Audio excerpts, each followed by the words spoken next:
20 years ago, there were 1.1 billion Muslims in the world, but according to a new study, 20 years from now, that number could double. By 2030, Muslims will represent more than a quarter of all people on the planet. And here in the United States, the number of Muslims will more than double to 6.2 million in the same time period. So how will this trend affect the face of the nation? Dean Obeidallah is an Arab-American comedian who tackles these sorts of questions through the lens of comedy. And Dean, thank you for joining us this afternoon. Thanks for having me. I know a lot of your comedy is based in calling out American Islamophobia. So what do you think a population jump of this size could mean for the Muslim community, for Muslim American experience in this country, I should say? Well, first of all, I must say I only have a few minutes because I have to go out and help double the population. I'm going to be busy apparently the next few years, as well, all Muslims. It's going to be a lot of work, but we're going to do it. I think that it's somewhat sadly alarming to people. When you really look at the numbers, it's teeny. We're talking about maybe 6 or 7 million Muslims in a country that's less than 2% of our population.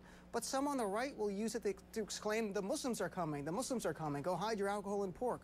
You know, no more BLTs, just LTs. I'm only fearful of the negative that would go with this report, not of the reality of most people are going to yawn at it. It's really meaningless. Representative Peter King, I'm sure you're aware of him. He is scheduled to hold hearings on the radicalization of American Muslims next month. He thinks there is cause for concerns about American Muslims in this country. What are your thoughts about that? Well, Congressman King has been talking about Muslims for many years, saying ridiculous statements like there are too many mosques in America, which is just completely un-American to make a comment like that.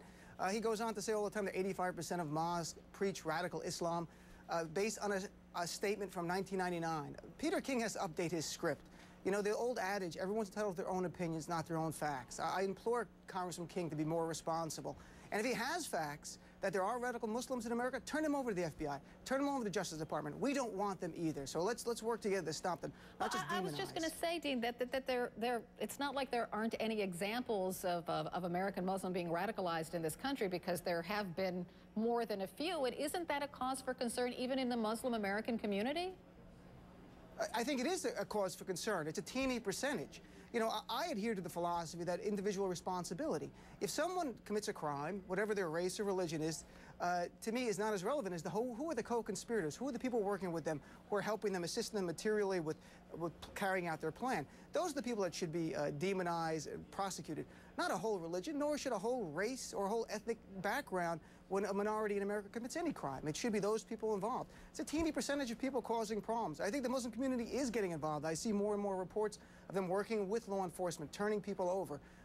You know, that's part of the world we live in, but it's a teeny part. I mean, that's not the typical life of Muslim Americans, just living your life, trying to survive. I think some of them who are charged with these crimes have been spotlighted in the media because they're such huge crimes. I mean, Fort Hood comes to mind, the guy who tried to plant a bomb in Times Square, and those things really resonate with Americans and make them afraid, quite frankly, many of them. No, that does. Those are the worst examples. I just wish every time there's a negative example of a Muslim, we can show the overwhelming other side of Muslim Americans who are just living their lives, who are being Americans. They're working, they have jobs, they're teachers, they're policemen, they're congressmen now, they're involved in the government, they're doing all the positive things that all the other groups. Unfortunately for us, and I don't think it's alone for our minority group, but, you know, we talk about that. The negative ones are the ones who define us. Our worst examples define us.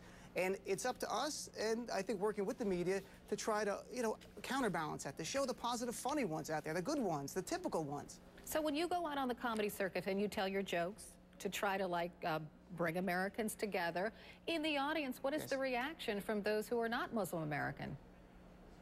Well, hopefully it's laughter. I mean, I'm a comedian first and foremost. You talk about the issues, just, you know, we're cut from the same cloth as comics like Richard Pryor, who talked about it, or the Jewish American comics in the 50s who did the same thing. They used their comedy to try to show Americans that we're just like you know, just like Bill Cosby did it. You know, it's no different than that. And you hope that, you know, you can write jokes that make them laugh, and it shows a little, you know, hold up a mirror to some of the Islamophobia, and they laugh about it and go like, you know what, that is ridiculous. Dean Obeidallah, thanks for joining us this afternoon. We appreciate it. Thanks for having me. Top stories now.